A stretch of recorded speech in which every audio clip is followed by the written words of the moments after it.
திருச்சபைக்கு இந்த ஜெப வாரத்தில் 9ஆம் நாளில் வந்திருக்கிற ஒவ்வொருவரையும் அன்புநாதர் இயேசு கிறிஸ்துவின் ஈடு இணையற்ற நாமத்தினாலே நான் வாழ்த்துக்கள் கூறுகிறேன். நேரடியாகவும் மட்டுமல்ல, இணையத்தில் இணைந்திருக்கிற ஒவ்வொரு இயேசுவின் மீது அன்பு கொண்டிருக்கிற ஒவ்வொரு பார்வையாளர்களையும் நான் வாழ்த்தி வரவேற்கிறேன். ஒரு சிறு ஜெபம் செய்துவிட்டு இன்றைக்கான தியானத்திற்குள்ளாக கடந்து செல்லலாம். ஜெபம் செய்வோம். கிருபை நிறைந்த நல்ல ஆண்டவரே, இந்த நல்ல நேரத்திற்காக நன்றி. பாவிகளாகிய எங்களுக்கு நீர் பாராட்டுகிற கிருபைகளுக்காக நன்றி. இந்த நாளிலும் கூட உம்முடைய வார்த்தையை கேட்பதற்காக வந்திருக்கிற உம்முடைய பிள்ளைகளை கண்ணோக்கி பாரும் ஆண்டவரே. நாங்கள் கேட்கக்கூடிய செய்திகள் எங்கள் இதயத்தில் ஊடுருவி செல்லவும், எங்களுடைய சுபாவத்தை எல்லாம் மாற்றவும், எங்களுடைய பாவத்தன்மையெல்லாம் நீக்கப்படவும் வேண்டுமாய் செபிக்கிறோம் ஆண்டவரே. இதையெல்லாம் எடுத்து பேசுவதற்கு நான் குறைவுள்ளவன். பரலோகத்தின் ஆண்டவர் தன்னுடைய ஆவியானவரினாலே நிறைவாய் என்னை நிரப்பவும், கேட்கிற உம்முடைய பிள்ளைகள் சிந்தனை கூர்மையோடு கேட்கவும் கிருபை செய்யும். எல்லாவற்றையும் உம்முடைய பாதத்தில் ஒப்பு கொடுத்து இந்த ஜெபத்திற்கு இப்பொழுதே பதில் தர வேண்டும் என்று நான் ஜெபிக்கிறேன். பரிசுத்த ஆவியானவருடைய ஒத்தாசை அருள வேண்டுமாய் எங்களுக்காக பாடுபட்டு மரித்த இயேசுவின் நாமத்தினாலே கேட்கிறோம் ஜெபம் நல்ல பிதாவே, ஆமேன். இன்றைக்கு பரமண்டல ஜெபத்தில் மன்னிப்பு. பரமண்டலங்களில் இருக்கிற எங்கள் பிதாவே என்று தொடங்கிய அந்த தொடக்கத்தில் இருந்து ஒவ்வொரு காரியமாக நாம் படித்து கொண்டு வருகிறோம். அவருடைய நாமம் எப்படியாக பரிசுத்தப்பட வேண்டும் என்பதை குறித்தும், அவருடைய ராஜ்யம் எப்படியாக ஸ்தாபிக்கப்பட வேண்டும் என்பதை குறித்தும், தனக்காக மட்டுமல்ல பிறருடைய தேவைகளுக்காகவும் ஜெபிக்க வேண்டும் என்பதை குறித்தும் நாம் தொடர்ந்து படித்து கொண்டு வருகிறோம். இன்றைக்கு மிக முக்கியமான கிறிஸ்தவ வாழ்க்கையின் அஸ்திபாரமான ரட்சிக்கப்படுவதற்கு அத்தியாவசியமான ஒரு சுபாவத்தை பற்றி இன்றைக்கு நாம் தியானிக்க போகிறோம். எங்கள் கடனாளிகளுக்கு நாங்கள் மன்னிக்கிறது போல எங்கள் கடன்களை எங்களுக்கு மன்னியும் என்று வேதாகமம் கூறுகிறது. இதே வார்த்தையை மறுபடியுமாக லூக்கா புத்தகத்தில் குறிப்பிடும்போது லூக்கா எவ்வளவு அழகாக இன்னும் புரியும்படியாக குறிப்பிடுகிறார் என்பதை ஒப்பிட்டு நாம் பார்க்கலாம். ஓகே. எங்கள் பாவங்களை எங்களுக்கு மன்னியும், நாங்களும் எங்களிடத்தில் கடன்பட்ட எவனுக்கும் மன்னிக்கிறோமே. கவனிங்க, லூக்கால தான் என்ன குறிப்பிடப்பட்டிருக்கு அப்படின்னா, இந்த கடன் என்பது பாவத்தோடு குறிப்பிடப்பட்டிருப்பதை பார்க்க முடியுது. மத்தேயு சொல்லும்போது நாங்கள் எங்கள் கடனாளிகளுக்கு மன்னிக்கிறது போல நீங்கள் எங்கள் கடன்களை மன்னிங்கன்னு சொல்லப்பட்டிருக்கு. லூக்கா தான் அந்த கடன் என்பது பாவங்களோடு ஒப்பிடப்படுகிறது என்பதை குறிப்பிடுகிறார். எங்கள் பாவங்களை எங்களுக்கு மன்னியும், நாங்களும் எங்களிடத்தில் கடன்பட்ட எவனுக்கும் மன்னிக்கிறோமே. சரி, தொடர்ந்து நம்ம பார்க்கலாம். இந்த வசனத்தில் ஒரு அழகான ஒரு விஷயம் பார்க்க முடியுது. ரெண்டு உறவை பற்றி ஆண்டவர் சொல்றார். தேவன் என்னை மன்னிக்க வேண்டும், நானும் தேவனும் முதல் உறவு. இரண்டாவது, நானும் என்னுடையவர்களும், என் சகோதரன் என் சகோதரி, கணவன் மனைவி பிள்ளைகள் எல்லாரிடத்திலும் இணைக்கப்படக்கூடிய ஒரு தன்மையாக, ஒரு சுபாவமாக மன்னிப்பு இருக்கணும். அப்போ இங்கே ரெண்டு உறவை பற்றி பேசப்படுது. ஒன்று, தேவன் என்னை மன்னிக்க வேண்டும், நான் சக மனிதரை மன்னிக்க வேண்டும். இந்த இரண்டு உறவுகளை பற்றி இங்கே பேசப்படுவதை பார்க்க முடிகிறது. ஒருவேளை ஆண்டவர் சொல்லும்படியாக இந்த மன்னிப்பு நிகழ்ந்து விட்டால் பரலோகத்திற்கும் நமக்கும் உள்ள உறவு மிகவும் பிடித்தமானதாக இருக்கும். நாமும் மற்ற சகோதரனும் ஒருவருக்கொருவர் மன்னிப்பை பகிர்ந்து விட்டால் பூலோக உறவும் மிகவும் அருமையாக இருக்கும் என்பதை நாம் புரிந்து கொள்ளலாம். சரி, இரண்டு உறவை பற்றி பேசுகிறது. தொடர்ந்து நம்ம என்ன பண்ணலாம், இதை பார்க்கலாம்.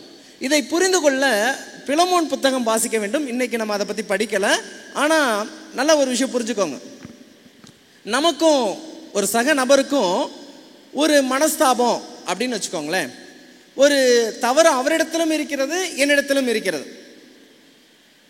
அப்போ இந்த தவறு இருக்கும்போது எனக்கு ஆவியானவர் உணர்த்துகிறார், நீ இந்த விதமாக அவரிடத்தில் பேசி இருக்கக்கூடாது, இவ்விதமாக செயல்பட்டு இருக்கக்கூடாது, நீ இந்த விஷயத்தில் நீ தப்பு பண்ணிட்ட அப்படின்னு எனக்கு என்ன பண்ணுறாங்கன்னா உணர்த்துறாங்க. ஆண்டவர் ஆவியானவர் உணர்த்தும் போது நாம் என்ன பண்ணுவோம்னா ஆண்டவர்கிட்ட மன்னிப்பு, ஆமாம் ஆண்டவரே நீங்கள் உணர்த்துனீங்க, நான் அப்படி நடந்திருக்கக்கூடாது, சற்றே கோவப்பட்டு நான் நடந்துட்டேன்னு சொல்லிட்டு நம்ம மன்னிப்பு கேட்போம். ஆண்டவரிடத்தில் எளிமையாக மன்னிப்பு கேட்கும் நாம் எந்த நபருக்கு விரோதமாக செயல்பட்டோமோ அந்த நபர்கிட்ட போய் என்ன பண்ண மாட்டோம் அப்படின்னா அநேக நேரத்தில் மன்னிப்பு கேட்க தயங்குவோம். அப்போ நாம் செய்யக்கூடிய பாவங்களுக்கு, மனிதர்களுக்கு விரோதமாக செய்யக்கூடிய பாவங்களுக்கு ஆண்டவர்கிட்ட எளிமையாக என்ன பண்ணிடுறோம், ஆண்டவரே மன்னிச்சிருங்க, நான் செஞ்ச தப்பு தான்லாம் ஒத்துக்கிறோம். அது கணவன் மனைவி உறவாக இருக்கட்டும், இல்லை சகோதரருக்குள்ளே உள்ள உறவாக இருக்கட்டும். ஆமாம் ஆண்டவரே, நேற்று கோவப்பட்டு என் மனைவியிடத்தில் பேசினது தவறு தான், நான் மன்னிப்பு கேட்கிறேன். ஆண்டவரிடத்தில் கேட்பது மிகவும் எளிது. ஆனால் இங்கே ஆண்டவர் என்ன சொல்கிறாரு அப்படின்னா, போய் உன் கணவர்கிட்ட போய் மன்னிப்பு கேட்டு வா, போய் உன்னுடைய மனைவிட்ட மன்னிப்பு கேட்டு வா, உன்னுடைய உறவினிடத்தில் மன்னிப்பு கேட்டுவான்னு சொல்கிறாங்க. உதாரணத்துக்கு இந்த பிலமோன் புத்தகம் நீங்கள் பார்த்தீங்கன்னா, அந்த ஒனேசிமோ என்ற மனிதன் பிலமோனுக்கு விரோதமாக பாவம் செஞ்சிருவான். அவனுடைய பாவத்தை பரலோகத்தின் ஆண்டவராக இயேசு கிறிஸ்து மன்னித்து விட்டார். அதன் நிமித்தமாக அவன் இயேசுவையும் ஏற்றுக்கொண்டான். இப்பொழுது பவுல் என்ன பண்ணுறாருன்னா, அந்த மன்னிப்பு மட்டும் போதும் என்று அவனை வைத்து வைக்கவில்லை. ஒனேசிமோனி போய் யார்கிட்ட மன்னிப்பு கேட்கணும், உன் உறவு யார்கிட்ட சரியானோ பிலமோன்ட்ட போன்னு சொல்லிட்டு இந்த இரண்டு உறவும் சீர் செய்யப்படுவதற்கு பரலோகம் முயற்சிப்பதை பார்க்க முடியுது. அப்போ பரலோகத்தின் ஆண்டவரிடத்திலும் நாம் தவறு செய்யும் போது மன்னிப்பு கேட்க வேண்டும். யாருக்கு விரோதமாக செயல்படுகிறோமோ அவங்ககிட்ட என்ன பண்ணணும், நம்ம மன்னிப்பு கேட்கணும். சரி, தொடர்ந்து நம்ம பார்க்கலாம். ஓகே, தேவன் என் பாவங்களை மன்னிப்பாரா? சரி, மன்னிப்பு நான் போய் கேட்கிறேன் என்றால் தேவன் என்னுடைய எல்லா பாவங்களையும் மன்னிப்பாரா? சரி, வாசிக்கலாம். பழைய ஏற்பாட்டில் தேவன் மன்னித்த நிகழ்வுகள். சரி, பழைய ஏற்பாட்டில் ஆண்டவர் எப்படிலாம் ஃபர்கிவ் பண்ணியிருக்காரு, மன்னிக்கிறாருங்கிறத பார்க்கலாம். பொய்கள் பல பேசின முற்பிதாக்களையும் மன்னித்தார். நீங்கள் ஆபிரகாம் எடுத்துக்கோங்க, மனைவியை சகோதரி என்று பொய் பேசினார். அதே பொய் யாரும் பேசுவா அப்படின்னா ஈசாக்கும் பேசுவார். யாக்கோபு நான் ஏசான்னு சொல்லி பொய் பேசுகிறாரு. பொய் பேசினவர்கள், துரோகங்கள் பல செய்த சகோதரர்களை மன்னித்தார். 12 கோத்திர பிதாக்களாய் இருந்தவர்கள் என்ன பண்ணாங்க, யோசேப்புக்கு 11 யோசேப்பையும் பென்யமீனையும் தவிர இருந்தவர்கள் என்ன பண்ணுறாங்க, துரோகங்கள் செய்கிறாங்க. ஆண்டவர் அவர்களையும் மன்னிக்கிறார். விக்கிரகம் செய்து வணங்கிய இஸ்ரவேலரை மன்னித்தார். கண்டுக்குட்டியெல்லாம் செஞ்சாங்க, ஆண்டவர் அவங்களை அப்படியே அங்கேயே அதமாக்கி போடவில்லை, ஆண்டவர் அவங்களை மன்னித்தார். விபச்சாரம் செய்து துணிந்த தாவீதையும் மன்னித்தார். விபச்சாரமும் செய்தார், கொலையும் செய்தார், ஆண்டவர் அவர் பாவத்தை மன்னித்தார். சரி, புதிய ஏற்பாட்டில் தேவன் மன்னித்த நிகழ்வுகள். ஓகே, பிதாவை இவர்களுக்கு மன்னியும் என்று ஆண்டவர் என்ன பண்ணுறாங்கன்னா சிலுவையில் மன்னிப்பதை பார்க்க முடியும்.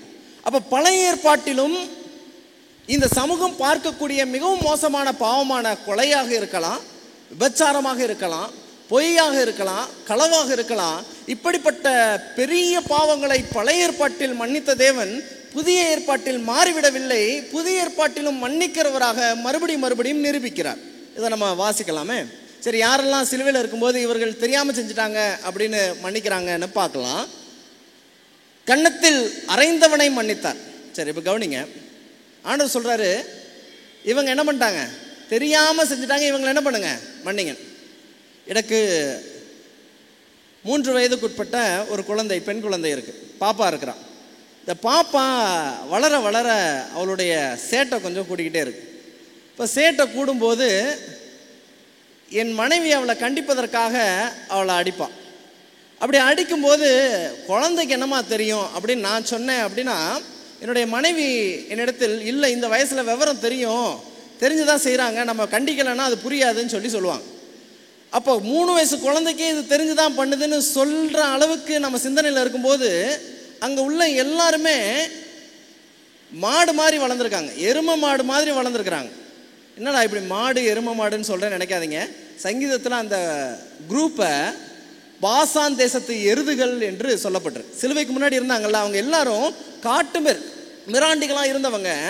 அவங்கள பார்த்து ஆண்டவர் என்ன சொல்கிறாருன்னா, தெரியாமல் என்ன பண்ணிட்டாங்க. குழந்தைகளிடத்தில் இவங்க தெரியாமல் செஞ்சுட்டாங்கன்னு புரிஞ்சிக்கவே கஷ்டமாக இருக்குது.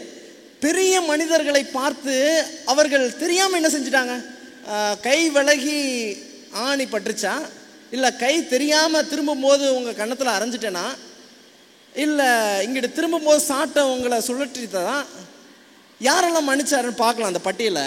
கன்னத்தில் அரைந்தவனை மன்னித்தார், ஆணியால் கரங்களில் அரைந்தவனை மன்னித்தார், முகத்திலே உமிழ்ந்தவனை மன்னித்தார், முட்கிரீடம் சூட்டியவனை மன்னித்தார், வாரினால் அடித்தவனை மன்னித்தார், மறுதலித்த சீஷனை மன்னித்தார், பரியாசம் செய்தவனையும் மன்னித்தார், பாவியாகிய நம்மையும் மன்னித்தார். அப்போ இங்கே பாருங்க, பழைய ஏற்பாட்டில் கோர பயங்கரமான பாவங்களை மன்னித்த தெய்வம் புதிய ஏற்பாட்டிலும் அதே உச்ச நிலையை மன்னிக்கும் சுபாவத்தோடு அவர் இருக்கிறார் என்பதை பார்க்க முடிகிறது. இதிலிருந்து நான் என்ன புரிந்து கொள்ளலாம் அப்படின்னா, தேவன் என் பாவங்களை மன்னிப்பாரானா மன்னிப்பார், சரி. அவருடைய சுபாவத்தில் ஒன்று மன்னிக்கும் சுபாவம். அந்த சுபாவத்தோடு பழைய ஏற்பாட்டிலும் இருக்கிறார், புதிய ஏற்பாட்டிலும் இருக்கிறார். இப்போ விஷயத்துக்கு வரலாம். நான் பாவியா?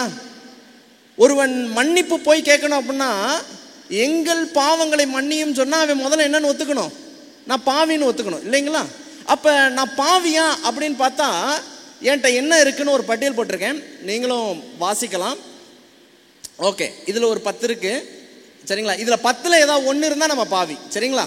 ஓகே, பார்க்கலாம். நம்ம வெறுப்பு, கோபம், பெருமை, பொறாமை, பழி போடுதல், பழி வாங்குதல், குற்றம் பிடிக்கும் கண், குறை பேசும் உதடு, மாய்மாலம், பொய் சொல்லுதல். இந்த 10ல் ஏதாவது ஒன்று இருக்கா அப்படிங்கிறத நீங்கள் சிந்தித்து பாருங்கள். இல்லை 10மே நமக்குள்ளே இருக்காங்கிறதையும் சிந்தித்து பாருங்கள். தொடர்ந்து நான் இன்னும் சில விஷயங்களை சொல்கிறேன். அடுத்த 10 பார்க்கலாமா? வேற என்ன இருக்குன்னு? புறங்கூறுதல், அற்பமாய் எண்ணுதல், பரியாசம் செய்தல், மன்னியாமை, கெட்ட வார்த்தைகள், முகஸ்துதி செய்தல், சோம்பேறித்தனம், ஊதாரித்தனம், கஞ்சத்தனம், நேரத்தை வீணடித்தல். இந்த 20ல் எத்தனை இருக்கு நமக்குள்ள? சரி, இன்னும் கொஞ்சம் போலாமா? பெரியோரை மதியாமல் இருத்தல், நன்றி மறத்தல், சொல் தவறுதல். ஒரு வார்த்தை நான் சொல்றேன், ஆனால் என்ன பண்ணல, நான் செய்யலை, சொல் தவறுதல். வேதத்தில் ஒருவன் சொல் தவறுகிறவனாய் இருந்தால் என்று வசனம் இருக்கிறது. சொல் தவறுதலை பற்றி பல வசனங்கள் இருக்கிறது. எதிர்த்து பேசுதல், இந்த கோராவுடைய பாவத்தை பற்றி யூதா புத்தகத்தில் சொல்லும்போது, அவன் எதிர்த்து பேசுறது நிமித்தமாக பூமி பிளந்து என்ன பண்ணிச்சான், எதிர்த்து பேசுறது அவ்வளோ பெரிய பாவம் அங்கே புக்கு யூதா புஸ்தகம் படிக்கும்போது தான் தெரியுது. ஓகே, பெருந்தீனிக்காரன், சொல்லை கேளாதவன், யார் சொன்னாலும் என்ன பண்ண மாட்டாங்க, காதே கொடுக்கறது கிடையாது. ஏழைக்கு இறங்காதவன், திருடுகிறவன், தீயவைகளை பார்க்கிறவன், மற்றவரை கட்டாயப்படுத்துகிறவன். சில பேர் பார்த்தீங்கன்னா கண்ட்ரோல் பண்ணிட்டே இருப்பாங்க, நான் சொல்றதா நீ செய்யணும்னு சொல்லிட்டு மற்றவருடைய சுதந்திரத்திற்கு இடம் கொடாமல் கட்டுப்படுத்தவங்களா இருப்பாங்க. பைபிள் அப்படி பார்த்தீங்கன்னா ஒரு சிலையை வச்சுட்டு ஒருத்தர் வணங்கணும், நான் சொல்றதா நீங்க கேட்கணும்னு சொன்னார், கரெக்டா? அதெல்லாம் கண்ட்ரோலிங் அதர்ஸ், மற்றவர்களை கட்டுப்படுத்தக்கூடிய ஒரு சுபாவம். இந்த 30 எண்ணிக்கையில் இன்னும் எடுத்துட்டு எழுதி போகலாம், நேரம் முடிஞ்சிரு பார்த்துக்கோங்க. இந்த 30ல் எத்தனை நம்முடைய இதயத்தில் இருக்குது? எத்தனை இருக்குது? 30மே இருந்தா நான் பாவியா, பிரதான பாவியா? பிரதான பாவி. ஓகே, உன்னை இங்க சார்ல்ஸ் பர்ஜன் ஒரு அழகான ஒரு கொட்டேஷன் கொடுக்குறாரு, வாசிக்கலாம். If any man thinks ill of you, do not be angry with him, for you are worse than he thinks you to be. உன்னை யாரேனும் தவறாக நினைத்தால் அவன் மீது கோபம் கொள்ளாதே, ஏனென்றால் அவர் நினைப்பதை விட நீ மோசமாக இருக்கிற. மற்றவங்க நம்மளை பற்றி ஏதாவது குறை சொல்லிட்டாங்கன்னா நமக்கு கெட்ட கோபம் வரும் இல்லைங்களா? என்னை பற்றி எப்படிங்க அப்படி பேசலான்னு அவர் சொல்கிறாரு. அவங்க பேசுகிறத நினச்சி கோவப்படாத, அவங்க பேசுகிறத நீ ரொம்ப மோசமான. அப்பேற்பட்ட பாவியாக நாம் இருக்கிறோம். பாவிகளை ரட்சிக்க கிறிஸ்து இயேசு உலகத்தில் வந்தார் என்கிற வார்த்தை உண்மையும் எல்லாம் இருக்கு பாத்திரமானது. அவர்களில் பிரதான பாவினான். இங்கே பவுல் ரொம்ப தெளிவாக சொல்கிறாரு, ஊருக்குள்ள பாவிகளை ரட்சிக்க தான் இயேசு வந்தாரு, அதில் பிரதான பாவி நான் என்றால் நீங்கள் வேணா பாவியாக இருந்துக்கோங்க. பாவியோட லிஸ்ட்டில் ரேங்க் கார்டில் ஃபஸ்ட்டு இருக்கிறது யாரு? நான் தான். நீங்கள் எல்லாரும் பாவியாக இருக்கலாம், ஆனால் ஃபஸ்ட்டு பாவி யார் தான்? பிரதான பாவி நான் தான். அப்போ தேவன் மன்னிக்கும் பண்போடு இருக்கிறார், நான் எவ்வளவு பாவத்தன்மையோடு இருக்கிறேன் என்பதை நம்ம புரிஞ்சுக்கணும். நான் சொன்ன அந்த 30 லிஸ்ட்டையும் பார்த்தீங்கன்னா எல்லாம் எக்கச்சக்கமாக இருக்குது. பாவியில் சாதாரண பாவி கிடையாது, ஹை கிளாஸ் பாவி இல்லைங்களா? பிரதான பாவி. இப்போ பிரதான பாவி நான் என்ற சிந்தனை பவுலுக்கு இருந்துச்சு. அதுல என்ன, அந்த சிந்தனையில் என்ன ஆச்சரியம் இருக்கு? இந்த உலகத்திலேயே மிகவும் மோசமான பாவி யாருன்னா நான் தான் அப்படின்னு பவுல் சொல்றார். நாம் பார்த்து பயந்து நடுங்கக்கூடிய பயங்கரவாத தீவிரவாதிகள் எல்லாம் ஒப்பிட போது அவர்களை விட நான் பெரிய பாவி. இந்த சமுதாயத்தில் பார்க்கக்கூடிய பயந்து நடுங்கக்கூடிய பல பாவிகளை விட நான் பிரதான பாவி என்ற சிந்தனை உடையவரா பவுல் இருந்தார். ஏன் அப்படிப்பட்ட சிந்தனை ரொம்ப முக்கியமான சிந்தனைனா, இந்த உலகத்திலேயே மோசமான பாவி நான் தான், என்னையவே அவர் ரட்சித்து சர்ச்சுக்குள்ள கூட்டு வந்திருக்கிறார் அப்படின்னா இந்த உலகத்தில் உள்ள எல்லா பாவிக்கும் மன்னிப்பு கொடுத்து மீட்கும் தன்மை யாரிடத்துல இருக்கு? சரி, ஏன் இதை பார்க்குறோம் அப்படின்னா, மற்றவரிடத்தில் மன்னிப்பை கொடுப்பதற்கு முன்பதாக நான் பாவி, நான் எவ்வளவு மன்னிப்பை பெற்றுக்கொண்டிருக்கிறேன் என்பதை ஒரு மனிதன் என்ன பண்ணணும்? உணரணும். சரிங்களா? சரி, பார்க்கலாம். ஓகே, எப்பேற்பட்ட பாவத்தையும் இயேசு மன்னிப்பாரா? ஆம். எத்தனை முறை செய்த பாவத்தையும் இயேசு மன்னிப்பாரா? ஆம். பல வருடங்களாக செய்த பாவங்கள், ஒரே பாவத்தை திரும்ப திரும்ப செய்திருந்தாலும் இயேசுவை எனக்கு தெரியாது, யாரென்றே தெரியாது என்று சபிக்க தொடங்கின பேதுரு எத்தனை முறை மறுதலிச்சாரு? A same sin was repeated again and again. எத்தனை முறை பாவத்தில் விழுந்தாலும் இயேசு மன்னிக்க வாஞ்சை உள்ளவராய் இருக்கிறார். எப்பேற்பட்ட பாவமாக இருந்தாலும் அதையும் மன்னிக்க வாஞ்சை உள்ளவராக இருக்கிறார். அப்ப நான் பாவி, எனக்கு என்ன தேவை என்றால் பாவியாகிய எனக்கு இயேசுவின் மன்னிப்பு தேவை. ஆமாவா இல்லைங்களா? ஆமா. அதுல நான் சாதாரண பாவி இல்லை, பிரதான பாவி. அப்ப நான் என்னுடைய பாவத்தன்மையை உணரும் போது இயேசுவின் இடத்தில் போய் என் பாவங்களை அறிக்கையிட்டு, ஐயா உங்க மன்னிப்பு எனக்கு தேவை, நீங்க மன்னிச்ச சிலுவையில் மன்னிச்சதை நான் பார்த்தேன், என் வாழ்க்கையை மாத்துங்கயான்னு ஒரு மனுஷன் போய் தான் பாவத்தை அறிக்கை செய்யணும். ஜென்ரலா இல்லை, ஆண்டவரே நேற்று நான் பேசியிருக்க கூடாது, ஆண்டவரே நேற்று நான் கை ஓங்கியிருக்க கூடாது, ஆண்டவரே நேற்று நான் கெட்ட வார்த்தை பேசிட்டேன், ஆண்டவரே நேற்று எனக்கு எரிச்சல் இருந்துச்சு, ஆண்டவரே நான் மோசமாக தான் இருந்தேன், எனக்கு மனசுக்குள்ள சில விஷயங்கள் வச்சிருந்தாலும் நான் ரொம்ப மாய்மலமாக சிரிச்சுட்டு கடந்து போயிட்டேன், ஆண்டவரே அவங்கள எனக்கு பிடிக்கல, இருந்தாலும் ஸ்தோத்திரம் சிஸ்டர் அப்படி சொல்லிட்டு போனேன், ஆண்டவரே நான் என் பாவங்களை அறிக்கையிட்டால் பாவங்களை எல்லாம் மன்னித்து எல்லா அநியாயங்களையும் நீக்கி நம்மை சுத்திகரிப்பதற்கு அவர் உண்மையும் நீதியும் உள்ளவராய் இருக்கிறார். அப்ப நான் எவ்வளவு பெரிய பாவியா இருந்தாலும் என் இதயத்தை முழுசா நீக்கி புதுசா மாத்துற தன்மை யார்கிட்ட இருக்கு? அவர்கிட்ட இருக்கு. இப்போ நான் எவ்வளவு பாவம் செஞ்சிருக்கேன், அவ்வளோ பாவத்தையும் அவர் மன்னிச்சிட்டார். ஒரு நாளைக்கு 10 பாவம் பண்ணாலும் 365 நாளைக்கு 3650 பாவம் செய்கிறோம். 10 வயசாக இருந்துச்சுன்னா எவ்வளோ பாவம் செய்கிறோம்? நம்ம 36,500 பாவம் செய்கிறோம்.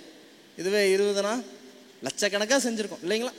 லட்சக்கணக்கான பாவங்கள் செய்திருக்கிறேன்னு நான் சொன்னேன்னா என்னுடைய அறிவுப்படி நான் சொல்கிறேன். ஆனால் நம்ம கோடிக்கணக்காக என்ன பண்ணியிருப்போம்? அவ்வளோ பாவங்கள் செய்த எனக்கு இலவசமாக மன்னிப்பு கிடைத்தது. நான் அவ்வளோ பெரிய பாவி, நான் மன்னிக்கப்பட்டேன், நான் மீட்கப்பட்டேன். எல்லா பாவங்களையும் என்ன பண்றாரு? அவர் நீக்கிறார். இப்போ அடுத்ததா ஓகே, இப்போ நான் அவருடைய விசுவாசித்து அவருடைய மன்னிப்பை பெறும்போது எல்லாத்தையும் நீக்கிறதுக்கு விருப்பமா இருக்கிறாரு. நான் உன்னுடைய பாவத்தை முழுசா என்ன பண்ணிடுறேன்? நீக்கிறேன். இப்போ ஒரு நிபந்தனை வைக்கிறார். என்ன நிபந்தனை வைக்கிறாருன்னா, உனக்கு சிலர் துரோகம் பண்ணியிருப்பாங்களே, உனக்கு சிலர் தவறு செஞ்சிருப்பாங்களே, நீ அவங்கள எப்படி மன்னிக்கிறியோ அதே மாதிரி நீ எப்பேற்பட்ட பாவம் செஞ்சாலும் நான் மன்னிச்சிடுறேன், எத்தனை முறை தவறு செய்தாலும் நான் மன்னிச்சிடுறேன். ஆனா நீ உன்னுடைய சகோதரனை, நீ உன்னுடைய சக மனிதனை எப்படி மன்னிச்சியோ அப்படிதான் நான் உன்னை மன்னிப்பேன். மன்னிப்புக்கான நிபந்தனை என்னன்னு பார்க்கலாம். மற்றவரை மன்னித்தல் மட்டுமே மன்னிப்பு கிடைக்கும். மற்றவங்களை மன்னிச்சாதான் நமக்கு என்ன கிடைக்குமா? God is ready and willing. ஆண்டவர் மனமு வந்து நம்மை மன்னிக்க வாஞ்சிக்கிறார். நாம சக மனிதனை அதே அளவோடு மன்னிக்க விரும்புகிறார். சரி, ஏன் மற்றவங்களை மன்னிச்சாதான் நமக்கு மன்னிப்பா அப்படிங்கிறத பற்றி சிந்திக்கும் போது ஏன் இப்படிப்பட்ட ஒரு நிபந்தனை வச்சிருக்கிறாரு அப்படின்னா நல்லா கவனிங்க. மத்தேயு 18:33 சொல்லுது, நான் உனக்கு இறங்கினது போல நீயும் உன் உடன் வேலைக்காரனுக்கு இறங்க வேண்டாமா? ஆண்டவர் மன்னிக்கிறார்ல, அந்த மன்னிக்கும் சுபாவத்தை நாம மற்றவங்ககிட்ட காட்டணுங்கிறதுக்காக நான் உனக்கு இறங்கினது போல நீயும் அவங்களுக்கு என்ன பண்ணணும்? இறங்கணும்.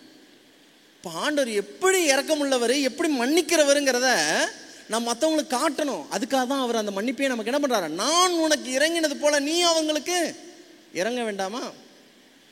அவர் இறங்கின மாதிரியே இறங்க வேண்டாமா? எத்தனை முறை தப்பு செஞ்சோம் அவர் எனக்கு இறங்கினாரே, அந்த மாதிரி இறங்க வேண்டாமா? எப்பேற்பட்ட தப்பு செஞ்ச போதே எனக்கு இறங்கினாரே, அந்த மாதிரி இறங்க வேண்டாமா? ஓகே, அடுத்ததான். ஓகே, மற்றவரை மன்னித்தால் மட்டுமே மன்னிப்பு கிடைக்குமா? ஆமாம், உங்கள் பரமபிதா உங்களுக்கு மன்னிப்பார். மனுஷருடைய தப்பிதங்களை நீங்கள் அவங்களுக்கு மன்னிச்சிங்கன்னா மன்னிப்பார். மனுஷருடைய தப்பிதங்களை நீங்கள் அவர்களுக்கு மன்னியாதிருந்தால் உங்கள் பரமபிதா மற்றவரை மன்னிக்கும் அளவுகோலை வைத்தே நம்முடைய மன்னிப்பு இருக்கு. சரி, ஓகே. மற்றவரை மன்னிப்பது எப்படி இருக்கு? நீங்களும் அவனவன் தன் தன் சகோதரன் செய்த தப்பிதங்களை மனப்பூர்வமாய் மன்னியாமற் போனால், மனசார மன்னிக்கணுமா? சில விஷயங்களை, சில நல்ல விஷயங்களை கட்டாயப்படுத்தி கூட நம்ம செய்யலாம். எப்படின்னு நான் சொல்லவா? ஒரு நியாயாதிபதி ஒரு கணவனை இழந்த ஒரு விதவை பெண், அவங்களுக்கு அவங்க ஹஸ்பண்டுடைய சொத்தெல்லாம் வந்து சேரணும். அவர்கிட்ட போய் இப்போ என்ன பண்ணுறாங்க அப்படின்னா, அந்த ஒரு நியாயாதிபதியின் இடத்தில் ஜட்ஜிட போய் என்ன பண்ணுறாங்கன்னா பெட்டிஷன் வைக்கிறாங்க. அந்த ஜட்ஜு அந்த அம்மாவுக்கு கேஸ் என்ன பண்ணுறாங்க, சாதகமாக இறக்கப்பட்டு என்ன பண்ணுறாங்கன்னா நல்லது செய்கிறார். இவர் விதவை பெண்ணுக்கு நன்மை செய்ய வேண்டும் என்று செய்கிறாரா, இல்லை என்னுடைய கடமைன்னு செய்கிறாரா? நல்ல செயல், அதுக்கு பின்னாடி உள்ள சிந்தனை என்னவா இருக்குது? What is the motive behind that அப்படின்னு சிந்திச்சு பார்த்தீங்கன்னா, லூக்கா 18ஆம் அதிகாரத்தில் நீங்கள் வீட்டுக்கு போய் வாசிச்சு பாருங்க. ஒரு விதவை பெண்ணுக்கு ஒரு நியாயாதிபதி நியாயம் செய்தவன், அவள் வந்து என்னை நொச்சரிச்சுக்கிட்டே இருக்கிறான், தொந்தரவு பண்ணிட்டே இருக்கிறான். அதனால நான் என்ன பண்ணுறேன், ஒரு நல்ல விஷயத்தை கூட தொல்லை பண்ணுறாங்கன்னு செய்யலாம். புரியுதுங்களா நான் சொல்கிறது? நம்முடைய ராங் மோட்டிவ்ஸில் கூட ரைட் டூயிங் இருக்கலாம். உதாரணத்துக்கு, மனசார மீட்டிங்க்கு வர்றேன் அப்படின்னு இருக்கலாம், போலன்னா பாஸ்ட் ஏன் வரலன்னு ஃபோன் பண்ணி கேட்டுருவாரேங்கிறதுக்காகவும் வரலாம். நான் சொல்கிறது புரியுதுங்களா? What is the motive behind the right doing? அப்போ பாருங்க, ஒருத்தனை மன்னிச்சா என்ன அவர் மன்னிப்பார், அதனால உன்னை மன்னிக்கிறேன், அப்படி இல்லை. மனசார நான் என்ன பண்ணுறேன், மனப்பூர்வமாக மன்னியாமற் போனால் என்று சொல்லப்படுது. ஓகே, அப்பொழுது இயேசு பிதாவே இவர்களுக்கு, ஓகே, மன்னிப்பு கேட்டால் மட்டுமே மன்னிக்க வேண்டுமா? ஓகே, இப்போ நல்லா கவனிங்க. ஃபஸ்ட்டு விஷயம், மனசார மன்னிக்கணும். மன்னிப்பு வந்து கேட்டால் தானே மன்னிக்கிறதுக்கு. அவன் வந்து தப்பே செய்யலைங்கிற அளவுக்கு இருக்கிறாங்களே, அவங்க செஞ்ச தப்பு புரிய மாட்டுதே, வந்து மன்னிப்பே கேட்க மாட்டுறாங்களே, நான் தப்பு செஞ்ச மாதிரில என்னை ட்ரீட் பண்ணுறாங்க, எப்படிங்க மன்னிக்கிறது? ஒரு அப்பாலஜி இல்லை, ஒரு இறங்கி பேசுகிற தன்மை இல்லை, எப்படிங்க மன்னிக்கிறது? நல்லா கவனிங்க. இவர்களுக்கு மன்னியும். இப்போ இயேசு வந்து அங்கே சிலுவையில் முன்னாடி இருக்கிற எல்லாரையும் பார்த்து மன்னிக்க சொல்லும்போது, அவங்களாம் வந்து இயேசு என்னை மன்னிச்சிருங்க, தெரியாமல் உங்களை ஆணி அடிச்சிட்டோம், தெரியாமல் நீங்கள் யாருன்னு தெரியாமல் உங்களை சாட்டையினால் அடிச்சிட்டோம், யாரும் தெரியாமல் பரியாசம் பண்ணிட்டோன்னு யாராவது மன்னிப்பு கேட்டாங்களா? மன்னிப்பு கேட்காத போதும் சக மனிதனை மனதார நம்ம என்ன பண்ணலாம், மன்னிக்கலாம். எப்போ அப்படி மன்னிப்போம்? ஏன் அழுக்கெல்லாம் அவர் மன்னிச்சார்ல, அவன் மன்னிப்பு கேட்காட்டினாலும் மனசார நான் என்ன பண்ணிடுறேன், மன்னிச்சிடுறேன். இந்த விஷயத்தை ப்ரூவ் பண்ணுறதுக்கு இன்னொரு வசனம் சொல்கிறேன், கவனிங்க. இந்த 10,000 தாளந்து ஓமை இருக்குது பார்த்தீங்களா, அதுலேருந்து நான் எடுத்திருக்கேன். நல்லா கவனிங்க. அந்த 10,000 தாளந்து கடன் பட்டிருந்த அந்த மனிதன் என்ன பண்ண, கடனை கட்ட முடியல. அப்போ என்ன சொல்கிறான் பாருங்க. அப்பொழுது அந்த ஊழியக்காரன் தாழ விழுந்து வணங்கி, ஆண்டவனே என்னிடத்தில் பொறுமையாயிரும், எல்லாவற்றையும் உமக்கு கொடுத்து தீர்க்கிறேன் என்றான். நான் கடனை எப்படியாவது கட்டிடுறேன்னு சொல்கிறான். நம்ம யார்ட்டாவது ஒரு 5,000 10,000 கொடுக்குறோம், கஷ்டப்படுறாங்கன்னு, திருப்பி கொடுத்துறேன்னு வாங்குறாங்க. சொன்ன டேட்டில் கொடுக்கல, ஒரு 2 மாதத்தில் கொடுத்துறேன்னு சொல்ல, கொடுக்கல, எங்களுக்கு தேவைப்படுதுங்க கொடுங்கன்னு சொல்கிறோம். சரி கொஞ்சம் பொறுத்துங்க நான் கொடுத்துட்றேன்னு சொல்கிறவங்ககிட்ட, சரி எப்போ கொடுப்பீங்க நம்ம கேட்போம். சரி கொடுத்துருங்க எப்படின்னாலும் அப்படின்னு நம்ம சொல்லுவோம். இங்கே பாருங்க, திருப்பி கொடுத்துட்றேன்னு சொன்னவனை பார்த்து அந்த ஊழியக்காரனுடைய ஆண்டவன் மனதிறங்கி அவனை விடுதலை பண்ணி கடனையும் அவனுக்கு கடன் திருப்பி கொடுத்துறேன், எப்படியாவது ட்ரை பண்ணி முடிச்சிடுறேன் அப்படின்னு நினைக்கிறான். அவன் மன்னிப்பு கேட்கல. அவன் நிலைமைக்கு அவனால் என்ன பண்ண முடியாது, கடனை கட்ட முடியாது. அவன் வாயில சொல்லலாம் நான் திருப்பி கொடுத்துட்றேன்னு, அவன் சூழ்நிலை அப்படி இல்லை. அதை புரிஞ்சுக்கிட்டவர் அவன் மன்னிப்பு கேட்காத போதும் மன்னிக்கிறவராக இருந்தான். மற்றவங்க மன்னிப்பு கேட்காமையே அவங்கள மன்னிக்கிற அளவுக்குலாம் மனசு இருக்கா? அவன் வந்து கேட்கலாம், ஆண்டவரே இது எப்படின்னு நான் சொல்கிறேன், நல்லா கவனிங்க. எல்லாருக்கும் தனித்தனி ஏடிஎம் இருக்குது. தனித்தனி ஏடிஎம்னா ஏடிஎம் கார்டில் ஏடிஎம் மிஷின் எல்லாருக்கும் தனித்தனி இருக்குது. பரலோகத்தின் ஆண்டவர் சிலுவையில் மரித்த உடனே அதில் கோடிக்கணக்கான ரூபா என்ன பண்ணியிருக்கிறாருன்னா அந்த ஏடிஎம் மிஷினில் டெபாசிட் பண்ணியிருக்கிறார். ஏடிஎம் மிஷினில் டெபாசிட் பண்ணியிருக்கார். கோடிக்கணக்கான ரூபான்னு சொல்லலாம், கிருபன்னு சொல்லலாம், மன்னிப்பை டெபாசிட் பண்ணி வச்சிருக்கிறார். எவன் ஒருவன் பிழை செய்யும் போது, தவறு செய்யும் போது, விசுவாசம் என்ற அந்த டெபிட் கார்டோ கிரெடிட் கார்டோ எடுத்து ஆண்டவரே நான் தவறு செஞ்சுட்டு என்னை மன்னிச்சிருங்கன்னு சொல்லும்போது, அவர் ஏற்கனவே சிலுவையில் சிந்தின ரத்தத்தினாலே நமக்கு கொடுத்த திரளான மன்னிப்பில் அவன் விசுவாசத்தோடு அந்த மன்னிப்பில் ஒரு பகுதி என்ன பண்ணுறான் அப்படின்னா தனக்குன்னு எடுத்துக்கிறான். சொல்ல புரியுதுங்களா? எப்பெல்லாம் நம்ம பாவம் செய்கிறோமோ நம்ம விசுவாசத்தோடு அந்த பணத்தை, அந்த மன்னிப்பை நம்ம பெற்றுக்கொள்கிறோம். அதை போன்று நாமும் மற்றவரிடத்தில் அவன் மன்னிப்பு கேட்காட்டினா பரவாயில்ல, என்ன அழுக்காக இருந்த என்ன மனசார மன்னிச்ச பரலோகத்தின் தேவன், நானும் அவன் மன்னிப்பு கேட்காத போது கூட நான் மனசார நான் மன்னிக்கிறேன். நான் இன்னைக்கு என்னுடைய பங்குக்கு அவனோட ஏடிஎம்ல மன்னிப்பை டிரான்ஸ்ஃபர் பண்ணிட்டேன். என்னைக்காவது ஒரு நாள் அவன் அதை புரிஞ்சுக்கிட்டு மன்னிப்பு கேட்கும்படியா அவன் கிரெடிட் கார்டை டெபிட் கார்டை யூஸ் பண்ணானா என் மன்னிப்பை அவன் என்ன பண்ணிக்கிட்டோம், எடுத்துக்கிட்டோம். ஆண்டவர் அவ்வளவு கிருபையை சிலுவையில் நம்ம கொடுத்துருக்கிறாரு. நம்ம விசுவாசத்தோடு பெற்றுக்கொள்வது போல நாமும் மற்றவங்க கேட்காமையும் மன்னிக்கலாம். இங்கே யாருமே கேட்கல. சரி, ஆண்டவர் சிலுவையில் பிதாவின் இடத்துல இவங்க தெரியாமல் செய்கிறாங்க மன்னிச்சிருங்கன்னு சொன்னாரே, இவங்க எல்லாரும் மன்னிப்பை பெற்றுக்கொண்டாங்களா? அவர் மன்னிச்சிட்டாரு. மன்னிப்பை பெற்றுக்கொள்வதற்கு வேண்டுமென்றால் அந்த 100க்கு அதிபதி மட்டும்தான் இயேசுவை பார்த்து என்ன சொன்னான்? மெய்யாகவே இவர் தேவகுமாரன் சொன்னான். யார் விசுவாசித்து அவரை தேவனை ஏற்றுக்கிட்டாங்களோ அவங்க மட்டும் தான் அந்த மன்னிப்பை என்ன பண்ண முடியுச்சு? He is willing. அவர் மன்னிப்பை கொடுத்துட்டாரு, எடுத்துக்க தான் என்ன பண்ணல, செய்யலை அவங்க. அதே போல் நாமும் மற்றவர்களை மன்னிக்கக்கூடிய தன்மை உள்ளவர்களாக இருக்கும். ஒரே நாளில் எத்தனை முறை தவறு செய்தாலும் மன்னிக்க வேண்டுமா? அவன் ஒரு நாளில் 7 தரம் உனக்கு விரோதமாய் குற்றம் செய்து 7 தரமும் முன்னிடத்தில் நான் மனஸ்தாபப்படுகிறேன் என்று சொன்னால் அவனுக்கு மன்னிப்பாயாக. ஒரே நாளில் 7 முறை ஒரே நபர், காலைல ஒரு தப்பு செஞ்சுட்டேன், சரி ஒரு தம்பி வேலைக்கு இருக்கிறாப்புல அவர் லேட்டாக வந்துட்டார், தம்பி லேட்டாக வந்துட்டீங்களாப்பா? ஆமாம் சார், மன்னிச்சிருங்க சார், நான் நாளைக்கு கரெக்டாக வந்துடுறேன். சரிப்பா, மன்னிச்சாச்சு. மதிய சாப்பாடு வாங்கிட்டு வாப்பா, இந்தாப்பா அப்படின்னு சொல்லி கொடுத்து விட்றோம். போயிட்டு வரும்போது திரும்பவும் என்னப்பா மிச்ச காசு எங்கன்னு கேட்டால், இல்லை சார் வாங்க மறந்துட்டேன்னு சொல்கிறாப்புல, அப்பயும் மன்னிக்கணும். இப்படி ஒரு நாளைக்கு 7 தரம் தவறு நடந்தாலும் அந்த மனுஷனை மன்னிக்க முடியுமா? நம்ம ஒரு நாளைக்கு எத்தனை முறை பாவம் செஞ்சாலும், தனி நபராக செஞ்சாலும் ஆண்டவர் என்ன பண்ணுறாராம்? மன்னிக்கிறார். ஓகே, தேவன் மன்னிப்பது போல் நாமும் மன்னிக்க வேண்டும். எப்பேற்பட்ட பாவங்களை மன்னிக்கிறார்? எத்தனை முறை செய்த பாவங்களை மன்னிக்கிறார்? என் மறைவான பாவங்களை மறைத்து வைக்கிறார். சில நேரம் நம்ம மன்னிப்போம், ஆனால் வெளிச்சப்படுத்தி காட்டிடுவோம். நம்ம செஞ்ச பாவங்களை கடைசி வரைக்கும் ஆண்டவர் யார்கிட்டையுமே படம் போட்டு காட்டுறதில்லை. ஆமாவா இல்லைங்களா? உண்மைதான். மன்னிக்கிறார், மறைக்கிறார், மறக்கிறார். பாருங்களேன், நம்ம அறிக்கை செய்த பாவங்களை மறந்து விடுகிறார். நான் உன் பாவங்களை நினையாதிருப்பேன். I will not remember your sins no more. என்னை புதிய மனிதனாக மாற்றுகிறார். மன்னிக்கிறார், மறைக்கிறார், மாற்றுகிறார், மறக்கிறார், மாற்றுகிறார். ஓகே, மன்னிப்பு இலவசம் அல்ல, அதற்கு மிகப்பெரிய கிரயம் செலுத்தப்பட்டிருக்கு. உதாரணத்துக்கு நம்ம சர்ச்சில் சாப்பாடு போடுறோம், நம்ம இலவசமாக சாப்பிட்றோம், ஆனால் அதுக்கு ஒருத்தவங்க என்ன பண்ணியிருக்காங்க? பே பண்ணியிருக்காங்க.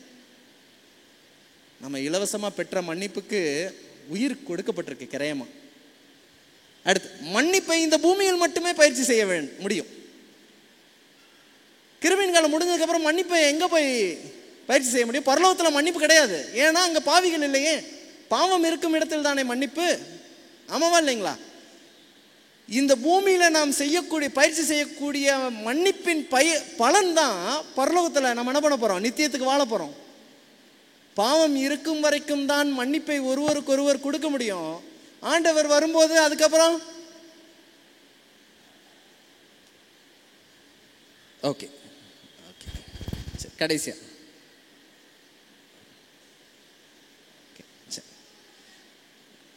அநேகருக்கு இந்த கடைசி ஆசை என்று ஒன்று இருக்கும் இல்லைங்களா? சாகிறதுக்குள்ளே இதை சாதிச்சிடணும்னு ஒரு எண்ணம் இருக்கும். சாகிறதுக்குள்ளே எங்கேயாவது பயணம் போயிட்டு வரணும்னு எண்ணம் இருக்கும். சாகிறதுக்குள்ளே ஒரு கார் வாங்கிடணும்னு எண்ணம் இருக்கும். சாகிறதுக்குள்ளே ஒரு வீடு கட்டிடணும்னா ஒரு எண்ணம் இருக்கும், சாகிறதுக்குள்ளே ஏதாவது ஒரு செஞ்சிடணும்னு சில நோக்கங்கள், கோல்ஸ் இருக்கும். சரிங்களா? இவங்களை செட்டில் பண்ணிடணுக்கு இப்படி இருக்கும். ஆனால் இயேசுவின் வாழ்க்கையை பார்க்கும்போது மரணத்துக்கு முன்னாடி அவர் செஞ்ச விஷயம் என்ன அப்படின்னா, மனசார சுற்றி உள்ளவங்களை என்ன பண்ணிட்டாரு? மன்னிச்சிட்டார். இன்னைக்கு வயதானவர்கள் மட்டும் இல்லை, லைஃப் இஸ் அன்சர்டைன், நிச்சயம் இல்லாத ஒரு வாழ்க்கையை வாழ்ந்துக்கிட்டு இருக்கும். இப்படி வீட்டுக்கு போய் சேர்ந்தா கடவுளுடைய கிருபை. ஆமாம் தானே? காலைல விழித்தெழுந்தா கடவுளுடைய கிருபை. நிச்சயமற்ற வாழ்க்கையில் தினமும் இரவும் நாங்கள் எங்கள் கடனாளிகளுக்கு மன்னிப்பது போல எங்கள் கடன்களை மன்னிங்கன்னு சொல்லும்போது ஒரு செக்லிஸ்ட் எடுத்து யார் மேலெலாம் எனக்கு வெறுப்பு இருக்குன்னு ஒரு லிஸ்ட்டை எழுதி, ஆண்டவரே மனசார மன்னிக்கிறேன், அவங்க என்கிட்ட மன்னிப்பு கேட்கல, ஆனால் நீங்கள் என் மேலே எவ்வளோ கிருபையாக மன்னிச்சிங்க, எல்லாத்தையும் மனசார மன்னிக்கிறதுக்கு மனசு தாங்க. அவங்க நல்லா இருக்கட்டும், அவங்க பிள்ளைங்க நல்லா இருக்கட்டும், அவங்க வீடு நல்லா இருக்கட்டும், அவங்க ஆரோக்கியம் நல்லா இருக்கட்டும், அவங்க பொருளாதாரம் நல்லா இருக்கட்டும், அவங்க ரட்சிப்பை அடையட்டும், நான் மன்னிக்கிறேன் ஆண்டவரே, மனசார மன்னிக்கிறேன். அதே மாதிரி நீங்களே என்னை மனசார மன்னிங்களேன். மரணத்துக்கு முன்னாடி இயேசு இவங்க செய்கிறது தெரியாமல் செஞ்சுட்டாங்க, இவங்களை மன்னிங்கன்னு சொன்னார். ஒவ்வொரு மனிதனும் தன் வாழ்க்கையில் இந்த உலகத்தில் கடைசியாக அடையணும்னு நினைக்கிற லட்சியமாக வச்சுக்க வேண்டியது என்னென்னா, இந்த உலகத்தில் நான் மன்னிக்காமல் மட்டும் என்ன பண்ணிடக்கூடாது, என் வாழ்க்கையின் ஓட்டத்தை முடிச்சிடக்கூடாது. எல்லாத்தையும் நான் மன்னிச்சிட்டேன்னு என் மூச்சை என்ன பண்ணிக்கலாம், முடிச்சுக்கலாம். ஆனால் மன்னிக்காமல் போயிட்டேன்னு என்ன பண்ணிடக்கூடாது, இருந்துடக்கூடாது. That is the lesson we can take from Jesus. இயேசு சாகிறதுக்கு முன்னாடி எல்லாரும் என்ன பண்ணிட்டாரு? மனசார மன்னிச்சிட்டார். லிஸ்ட் எழுதுங்க, யாரெல்லாம் மனசார மன்னிக்க முடியுமோ மன்னிச்சிருங்க. எல்லா டைமும் மற்றவங்க தான் தப்பு பண்ணுவாங்க, நம்ம தப்பு பண்ண மாட்டோம்லாம் இல்லை. மன்னிப்பு கொடுக்கும் அளவிற்கு மன்னிப்பு கேட்கும் என்ன பண்ணிக்கணும், பழகணும். அப்போ ஆண்டவர் இந்த மன்னிப்பு வார்த்தையின் மூலமாக நமக்குள்ளே உள்ள உறவுகளை சரி செய்ய ஆசைப்படுறாரு. பரலோகத்தின் உறவுகளை என்ன பண்ணுறாங்க, சரி செய்ய ஆசைப்படுறாங்க. நிச்சயமாக நாம் பரலோகத்திலிருந்து பெற்ற அந்த மன்னிப்பை நம்ம மற்றவங்ககிட்ட என்ன பண்ணலாம், பகிரலாம். ஏனென்றால் பாவிகளில் பிரதான பாவி யார்? பவுல்னு சொல்லிடக்கூடாது, அவர் இறந்துட்டார். யார்? நான் தான்.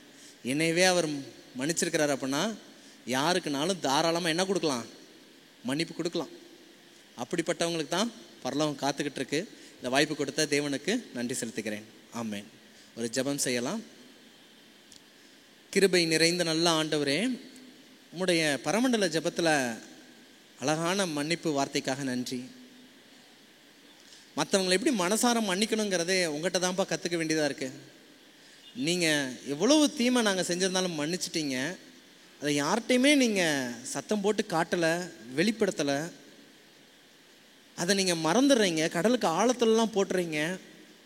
ஒரு புது மனுஷனை பார்க்குற மாதிரி நீங்கள் பார்க்குறீங்க. ஆனால் எங்கள் மன்னிப்பு அப்படி இல்லைப்பா. நாங்கள் மன்னிச்சிட்டோன்னு சொன்னால் கூட அவங்க செய்த செயலை நாங்கள் மறக்கிறது இல்லை. 10 வருஷத்துக்கு கழித்து கூட நாங்கள் அவங்க செஞ்ச தீமையை வச்சு அவங்கள நாங்கள் நியாயந்திருக்கிற மாதிரிலாம் இருக்குது. உங்களை மாதிரி மன்னிக்கிறதுக்கு எங்களுக்கு மனசு தாங்க. மனசார மன்னிக்கணும், அவங்க செஞ்ச பாவங்களெல்லாம் மறைக்கணும், அவங்க செஞ்ச பாவங்களெல்லாம் மறக்கணும். எங்களுக்கு நீங்கள் கொடுத்த கிருபையினால் அவங்க வாழ்க்கை மாறணும். அந்த தன்மையை எங்களுக்கு தாங்கப்பா. அப்படி நீங்கள் வச்சுருக்கிற அந்த சுபாவம் எங்கள் வாழ்க்கையிலையும் வெளிப்படவும், உமக்கும் எங்களுக்கும் உள்ள உறவு சீர் செய்யப்படவும், எங்களுக்கும் பக்கத்தில் உள்ள சகோதரருக்கும் இருக்கிற உறவு சரி செய்யப்படவும் கிருபை செய்யுங்கப்பா. இந்த வசனம் எங்கள் வாழ்க்கையாக மாற உதவி செய்யுங்கப்பா. எப்பொழுதும் எங்கள் சிந்தனையில் இருக பிடிச்சிக்கிட்டு இருக்கிற ஒரு வசனமாக இது இருக்கட்டும்ப்பா. வந்திருக்கிற யாவரையும் ஆசீர்வதிங்க. இது கடினமாக இல்லாமல் இயேசுவின் தியாகத்தினால் எளிமையாக சுமக்க கிருபை செய்யுங்க. இயேசுவின் நாமத்தினால் கேட்கிறோம் ஜெபம் நல்ல பிதாவே. ஆமென்.